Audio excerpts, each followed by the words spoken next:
नमस्कार बच्चों, आप सभी का टैगोर स्कूल के इस ऑनलाइन प्लेटफॉर्म पे स्वागत है, अभिनंदन है। हम पढ़ रहे हैं कक्षा 12 की मैथ्स में सदिश और उसमें प्रश्नावली हम पढ़ रहे हैं 10.2 और उसमें लास्ट जो लेक्चर मैंने लिया था उस लास्ट लेक्चर में हम 6 क्वेश्चन पढ़ चुके हैं। जो 7वां क्वेश्चन है वो देखिए, उसमें लिखा हुआ एक सदिश, हमें एक सदिश दिया हुआ है ए वेक्टर और ए वेक्टर उसके सामने जो इसका वेक्टर लिखा हुआ है आई केप प्लस जे केप और प्लस 2k केप, ये दिया हुआ है। और हमसे ये पूछा है इसमें इसके अनुदिश आपको एक मात्रक सदिश ज्ञात करना है। इसके अनुदिश हमें एक मात्रक सदिश ज्ञात करना है। इसका मतलब हमें ए केप फाइंड आउट करना है ना, ये फाइंड आउट करना है मात्रक सदिश। मात्रक सदिश मैं आप लोगों को पहले बता चुका हूँ। मात्रक सदिश होता क्या है? मात्रक सदिश में जो होता है उसका परिमाण, मात्रक सदिश का जो परिमाण होता है वो कितना होता है? एक होता है, इकाई होता है। कितना होता है? इकाई। मात्रक सदिश का परिमाण इकाई होता है, ठीक है। अब मात्रक सदिश का एक फॉर्मूला होता है और मात्रक सदिश को ज्ञात करने के लिए मैं यहाँ साइड में लिख देता हूँ। मात्रक सदिश का फॉर्मूला होता है ए केप बराबर A vector upon modulus of A vector, ठीक है, मतलब ए वेक्टर का परिमाण। तो इस फॉर्मूले में आप देखिए लिखा हुआ है परिमाण ज्ञात करना है, तो पहले परिमाण निकालेंगे, ठीक है। तो यहाँ देखिए मैं मॉडुलस निकालता हूँ ए वेक्टर का, तो फॉर्मूला आपको पता है, सभी घटक है उनका स्क्वायर करके आपको जोड़ना है। तो यहाँ आई केप का जो घटक है वो कितना है? एक, तो 1 का स्क्वायर, फिर जे में भी कितना है? 1 का स्क्वायर और फिर 2 का स्क्वायर, तो ये कितना आएगा? 1 का कितना हो गया? ये 1 और 4, तो ये हो गया अपना 6, ठीक है। अब यहाँ ये आ गया ए वेक्टर, सॉरी इसका परिमाण आ गया। फिर हमें ए केप निकालना है ना, तो मैं लिखूंगा ए वेक्टर के अनुदिश, ए वेक्टर के अनुदिश मात्रक सदिश, और उसको रिप्रेजेंट कैसे करते हैं? ए केप से। और इसका फॉर्मूला है ए वेक्टर और अपोन में आएगा इसका परिमाण, ठीक है। अब ए वेक्टर हमारे पास है ये रहा, आई केप प्लस जे केप और प्लस 2k केप, और इसके अपोन में क्या आ जाएगा? मॉडुलस ऑफ ए, उसका वैल्यू कितना है? √6। तो यहाँ देखिए अब इसमें अलग अलग भाग कर देंगे तो ये आएगा 1/√6 आई केप प्लस 1/√6 जे केप और प्लस 2/√6 k केप। सिंपल है, ठीक है। तो ये हो गया अपना इकाई सदिश, या हम इसको बोलते हैं मात्रक सदिश। तो ये था क्वेश्चन नंबर 7, ठीक है। क्वेश्चन नंबर था ये 7 और एक्सरसाइज चल रही है 10.2, ठीक है। तो आप लोग तो लिख लोगे बाद में या अभी लिखोगे? अगर अभी लिखना है तो लिख लो।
नेक्स्ट जो क्वेश्चन है उसमें आपको 2 बिंदु दिए हुए हैं। नेक्स्ट क्वेश्चन संख्या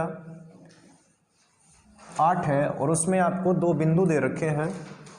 वो देखिए, बिंदु है एक तो P बिंदु है 1,2,3 और दूसरा Q बिंदु है 4,5,6। ध्यान दीजिए, एक बिंदु दे रखा है P, क्वेश्चन नंबर ये 8 है, P बिंदु दे रखा है 1,2,3 और दूसरा जो बिंदु है Q वो दे रखा है 4,5,6। फिर आपसे ये पूछा है कि आपको PQ वेक्टर है, इसके अनुदिश मात्रक सदिश, इसके अनुदिश आपसे मात्रक सदिश पूछा है। तो जो अभी क्वेश्चन किया है हमने उसके जैसे ही है सेम, पर आपको पहले PQ वेक्टर बनाना पड़ेगा। इसके लिए आप यहाँ देखिए, मैं लिखूंगा बिंदु P का स्थिति सदिश और इसको हम लिखते हैं OP वेक्टर। सिंपल बात है, P बिंदु का ये पोजीशन वेक्टर है, मूल बिंदु के सापेक्ष उसकी स्थिति कहाँ है, ये है, ठीक है। तो यहाँ देखिए 1 लिखा हुआ है तो ये आएगा I कैप, फिर 2 J कैप और प्लस 3 K कैप। इसी प्रकार बिंदु Q का स्थिति सदिश तो वो होगा OQ वेक्टर और इसको हम लिखेंगे, इसमें I J K लगाना है आपको, तो 4 I cap plus 5 J cap और प्लस 6 K कैप। अब अगर आपसे PQ वेक्टर का मात्रक सदिश पूछा है तो PQ वेक्टर निकालना पड़ेगा। ये मैंने लास्ट एक लेक्चर में समझाया हुआ है कि अगर यहाँ पहले Q नाम लिखा हुआ है तो पहले यहाँ आएगा OQ वेक्टर और माइनस आएगा OP वेक्टर, ठीक है। यहाँ देखिए पहले जो आता है ना वो यहाँ आएगा और यहाँ जो बाद में इस तरफ P इस तरफ है तो ये इसमें बाद में आएगा। अब OQ, तो OQ का आपको वेक्टर का वैल्यू है आपके पास 4 I cap plus 5 J cap और प्लस 6 K कैप। इसी प्रकार यहाँ देखिए ये OP वेक्टर का वैल्यू है हमारे पास माइनस है तो हम ब्रैकेट लगाएंगे I cap plus 2 J cap और प्लस 3 K कैप, ठीक है। अब देखिए 4 में से ये एक I माइनस हो रहा है तो कितना बचेगा 3 I कैप, 5 में से ये 2 माइनस होगा तो कितना बचेगा 3 J कैप और 6 में से ये 3 K घटाओगे तो फिर ये कितना बचेगा 3 K कैप। ये आ गया आपके पास PQ वेक्टर। अभी लास्ट क्वेश्चन में हमें पता है कि किसी भी सदिश के लिए हम जब मात्रक सदिश निकालते हैं तो उसके लिए हमें पता है कि उसका परिमाण निकालना पड़ता है। ये देखिए परिमाण निकालना पड़ेगा, तो यहाँ मैं PQ वेक्टर का अगर परिमाण निकालूंगा तो वो आएगा मॉडुलस ऑफ PQ वेक्टर। यहाँ लिखेंगे 3 का स्क्वायर और 3 का स्क्वायर। अब आप लोगों को पता है 3 का स्क्वायर कितना होता है 9, ये भी कितना 9 और ये भी कितना 9, तो ये हो गया अंडर रूट में 27 और इसको लिख सकता हूँ मैं 3 अंडर रूट 3, इसे हम लिख सकते हैं 3 अंडर रूट 3। अब अगर PQ वेक्टर के अनुदिश अगर मात्रक सदिश लिखना है तो साइड में देखिए यहाँ लिखता हूँ मैं PQ वेक्टर के अनुदिश मात्रक सदिश और ये होगा फिर PQ और इस पर क्या आ जाएगा कैप, ठीक है। और यहाँ आएगा PQ वेक्टर और अपॉन में आएगा मॉडुलस ऑफ PQ वेक्टर, इसका मतलब परिमाण, ठीक है। तो यहाँ देखिए PQ जो लिखा हुआ है, PQ वेक्टर अपने पास है कितना है 3 I cap plus 3 J cap और प्लस 3 K कैप और इसके जो भाग में हम लिखेंगे वो आएगा 3 अंडर रूट 3। ये आप इतनी दूरी छोड़ सकते हो, इतना करके छोड़ दो, या फिर इसका भाग अलग अलग कर सकते हैं हम। कैसे? इसका भाग मैं करूँगा तो 3 से 3 कट जाएगा तो ये आएगा 1 अंडर रूट 3 I कैप, इसी प्रकार 1 अंडर रूट 3 J कैप और इसी प्रकार 1 अंडर रूट 3 K कैप, ठीक है। तो ये आ गया PQ वेक्टर के अनुदिश मात्रक सदिश, ठीक है। तो ये क्वेश्चन नंबर 8 हो गया कंप्लीट। अगर आपको ये क्वेश्चन लिखने हैं तो वीडियो को पॉज कर लेना और लिख लेना, ठीक है।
नेक्स्ट क्वेश्चन देखिए, नेक्स्ट क्वेश्चन में लिखा हुआ है आपके पास इसमें दो वेक्टर दे रखा है इस बार। फिर बोल रहा है कि इन दोनों वेक्टर को जोड़ो और फिर जो योग करने के बाद में आपके पास वेक्टर आएगा ना, उसके अनुदिश आपको क्या करना है, इकाई सदिश निकालना है। तो अभी इसको मैं जल्दी से आपको रफली बता देता हूँ, है ना, फिर अपने आप ही करना है आपको। तो इसमें दो वेक्टर दे रखे हैं, एक तो दे रखा है ए वेक्टर और दूसरा है बी वेक्टर, ठीक है। इसमें दो वेक्टर दे रखे हैं आपको। क्वेश्चन नंबर 9 की बात कर रहा हूँ मैं, क्वेश्चन नंबर 9। ए वेक्टर आपको दिया हुआ है और ए वेक्टर इसमें दिया हुआ है 2i कैप माइनस जे कैप और प्लस 2k कैप। फिर इसी प्रकार आपको बी वेक्टर दिया हुआ है और बी वेक्टर है माइनस आई कैप प्लस जे कैप और माइनस के कैप, ये दिया हुआ है। और आपसे जो पूछा है वो ये पूछा है इन दोनों को जोड़ना है, A vector plus B vector, इन दोनों को जोड़ोगे और जोड़ने के बाद जो वेक्टर आएगा उसको मैं मान लूँगा सी वेक्टर, ठीक है। इन दोनों को जोड़ने पे जो वेक्टर बनेगा उसको मैंने सी मान लिया। फिर आपको इस सी के अनुदिश, सी के अनुदिश आपको इकाई सदिश निकालना है। क्या अनुदिश? आपको मात्रक सदिश निकालना है, मात्रक सदिश, ये आपसे पूछा है। तो ये बहुत सिंपल है, चलो मैं करवा ही देता हूँ इसको। अगर मैंने सी वेक्टर माना है तो यहाँ मैंने सी लिख दिया। सी के सामने देखिए ए वेक्टर प्लस बी वेक्टर लिखा हुआ है। आप लोगों को ये पता होना चाहिए कि आप अगर हम दो सदिश को जोड़ते हैं तो उनके जो संगत घटक होते हैं वो जुड़ते हैं। अगर दो सदिश को हम जोड़ते हैं तो इनके जो संगत घटक होते हैं वो जुड़ते हैं। अगर मैं ए का वैल्यू रखूंगा तो वो वैल्यू है कितना, 2i कैप माइनस जे कैप और प्लस 2k कैप। उसके बाद में यहाँ प्लस लिखा हुआ है तो मैं प्लस लिख देता हूँ। फिर बी का जो वैल्यू है वो देखिए, तो बी में माइनस है तो मैं ब्रैकेट लगाऊंगा। तो देखिए यहाँ पे लिखा हुआ है सी वेक्टर बराबर A vector plus B vector. तो मैंने यहाँ ए वेक्टर का वैल्यू रख दिया है 2i कैप माइनस जे कैप प्लस 2k कैप। और फिर देखिए यहाँ पे लिखा मैंने प्लस, क्योंकि यहाँ प्लस है। फिर बी वेक्टर का वैल्यू माइनस में, यहाँ माइनस आ रहा है इसलिए मैंने लिखा है। फिर माइनस आई कैप प्लस जे कैप और माइनस के कैप। ये अगर आप इसको हल करोगे तो यहाँ प्लस माइनस माइनस आ जाएगा ना। तो देखिए 2i कैप माइनस जे कैप प्लस 2k कैप, यहाँ प्लस माइनस क्या होगा, माइनस आई कैप प्लस जे कैप और माइनस के कैप। अब यहाँ देखो 2i कैप है और यहाँ आई कैप माइनस का 1 है तो कितना बचेगा, केवल आई कैप बचेगा। यहाँ जे कैप माइनस का है, ये जे कैप प्लस का है तो ये तो कट गए। 2k में से 1k निकालोगे तो प्लस k कैप बचेगा। ये अपने पास आ गया सी वेक्टर, है ना। अब इस सी वेक्टर के अनुदिश आपको मात्रक सदिश निकालना है तो फिर आपको पहले निकालना पड़ेगा इसका मापांक, इसका मॉडुलस निकालना पड़ेगा। और ये हमें पता है कि यहाँ देखिए इसका घटक कितना है, 1 है।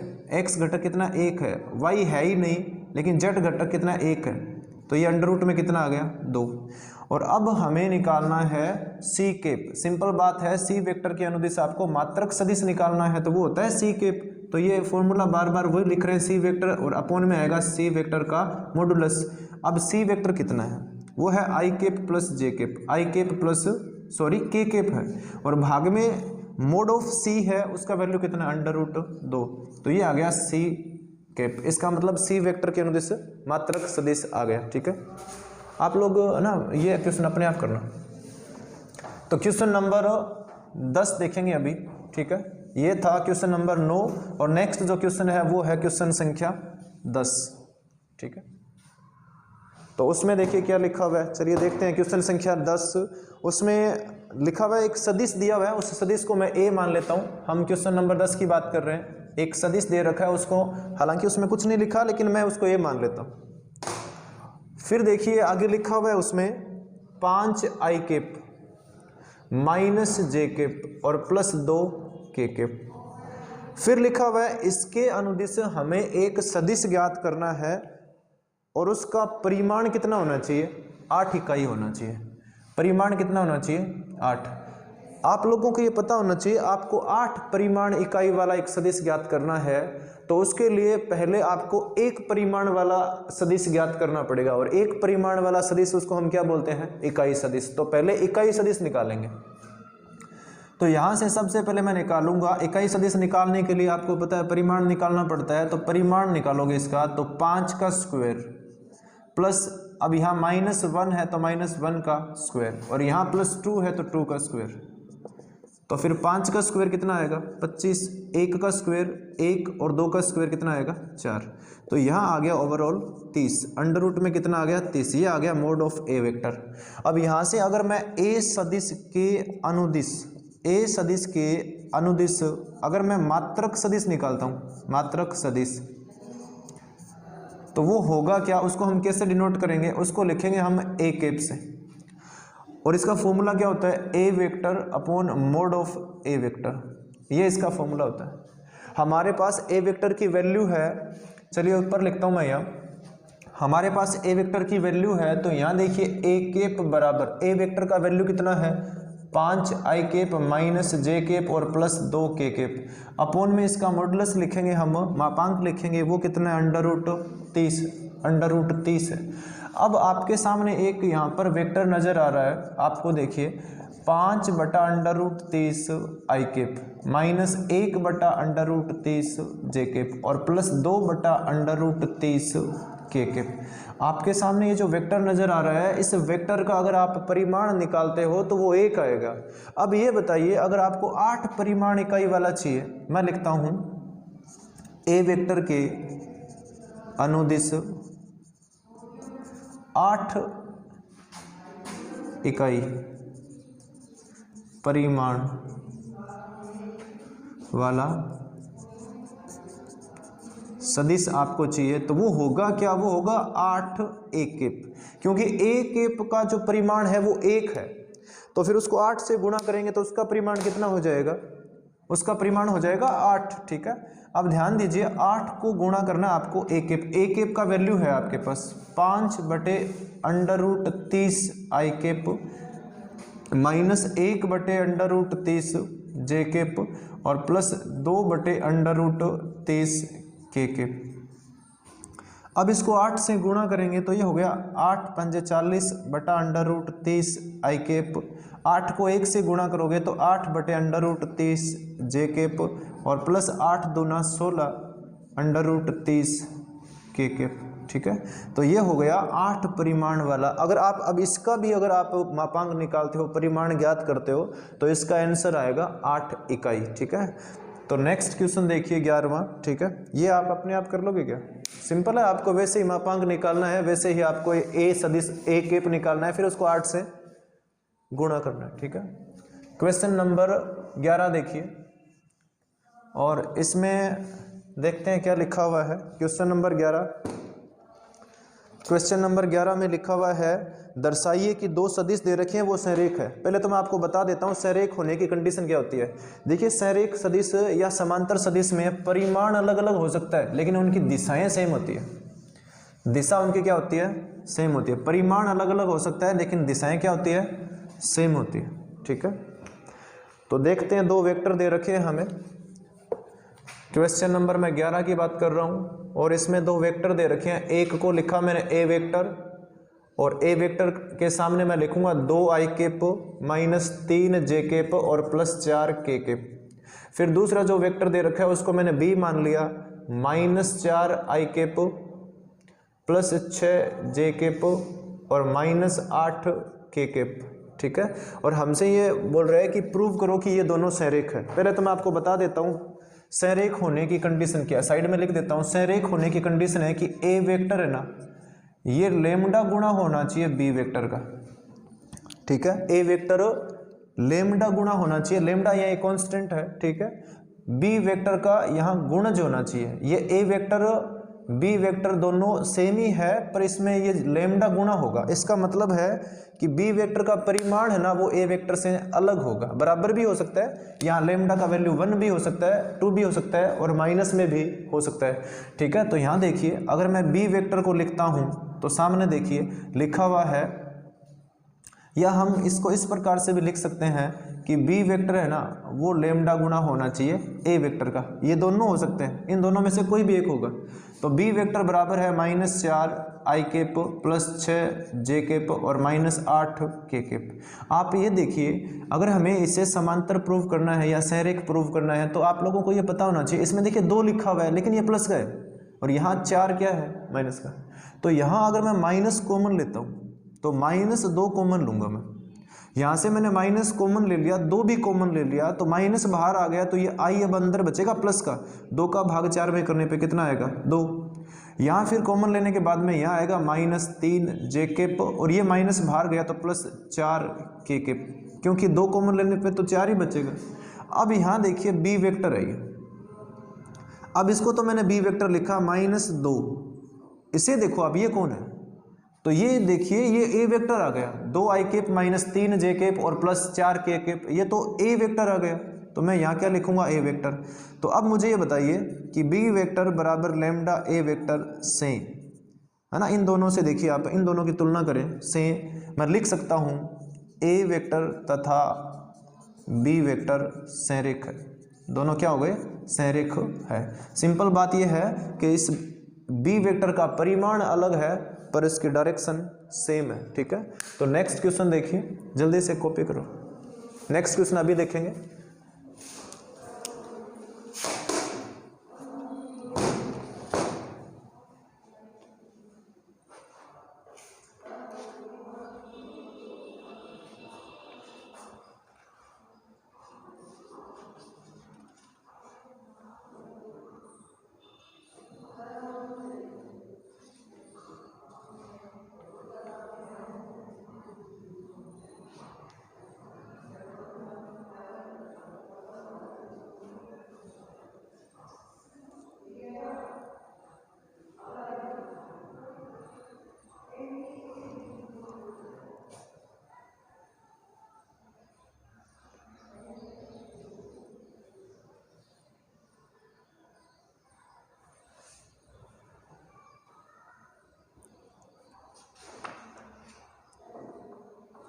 नेक्स्ट क्वेश्चन देखिए, क्वेश्चन संख्या 12 है और इसमें आपको कोसाइंस निकालने हैं ना, डायरेक्शन कोसाइंस निकालने हैं आपको।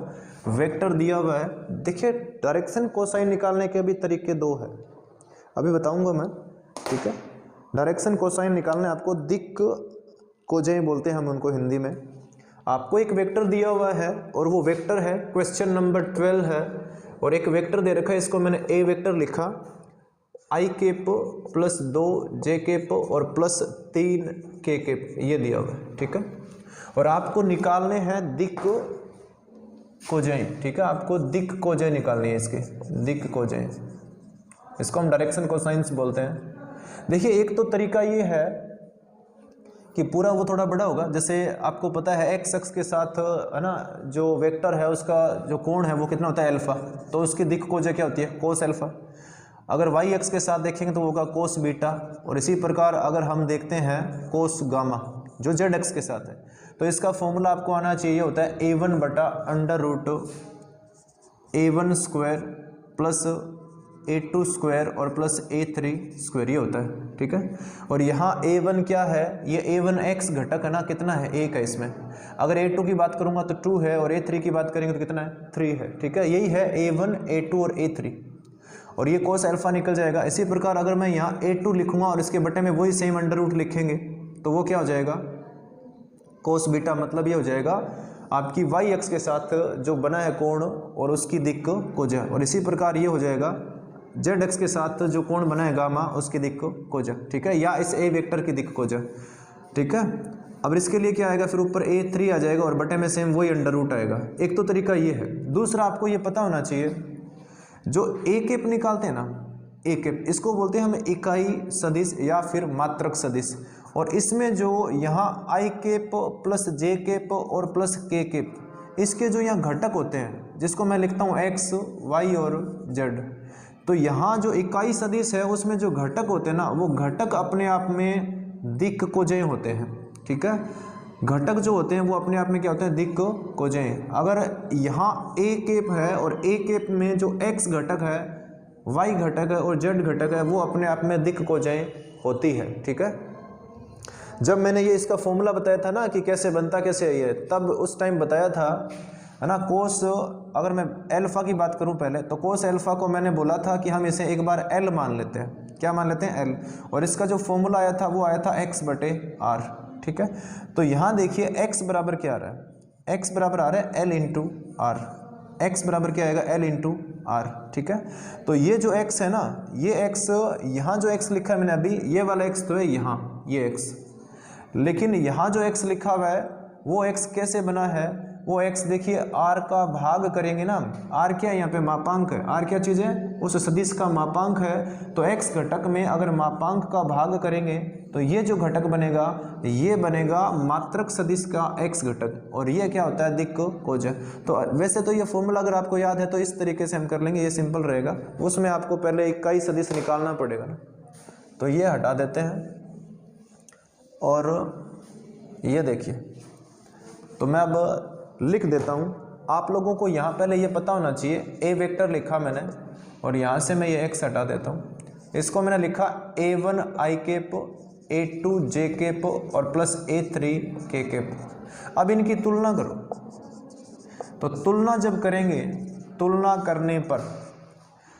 करेंगे तो इसमें a1 का, a2 का और a3 का सबका वैल्यू कितना है, तो बताइए a1 का मान कितना है, इसमें 1 है, a2 के सामने आपको कितना नजर आया 2, और a3 का मान कितना है 3। अब अगर मैं दिक् कोजय लिखता हूँ, दिक् कोजय, तो दिक् कोजय कोस एल्फा होता है, पहले वो होता है a1 बटा under root a1 square, a2 square और a3 स्क्वायर। तो इसमें a1 का मान कितना है 1 है, बटे में 1 का स्क्वायर, a1 का मान कितना 1, तो 1 का स्क्वायर, a2 का मान 2 है तो 2 का स्क्वायर, फिर 3 का स्क्वायर। तो ये फाइनली आएगा 1 बटे 1 का स्क्वायर 1 होता है, ये कितना हो गया 4 और ये कितना हो गया 9, तो 9 और 1 10 और 4 14। ठीक है, तो ये आ गया हमारे पास कोस एल्फा। इसी प्रकार जब मैं अगर मैं कोस बीटा की बात करूंगा, कोस गामा की, तो सिंपली पहले तो देखिए बटे में तो अंडर रूट 14 ही आएगा हर बार, लेकिन ऊपर इसमें 1 आया है तो कोस जब बीटा लिखूंगा तो उसमें ऊपर कितना आएगा 2, मतलब अंश में कितना आएगा 2 आएगा। ठीक है, देखिए अगर मैं लिख ही देता हूँ, अगर मैं कोस बीटा लिखूंगा तो इसका फॉर्मूला हमें पता है, यहाँ a2 आ जाएगा, है ना, लिख ही देता हूँ a2, और बटे में क्या आएगा under root a1 square, a2 square और a3 स्क्वायर। तो वही बार बार क्या निकालने की जरूरत है, a2 का मान हमारे पास कितना है 2, और इस अंडर रूट की वैल्यू कितनी आ रही है अंडर रूट 14। ठीक है, ये आ गया कोस बीटा। और इसी प्रकार कोस गामा लिखोगे तो कोस में a3 का वैल्यू कितना है 3 है गामा के लिए, और बटे में कितना आएगा अंडर रूट 14। ठीक है, तो ये आ गए हमारे पास दिक् कोजय। क्वेश्चन नंबर 12 था। ठीक है, करो कॉपी।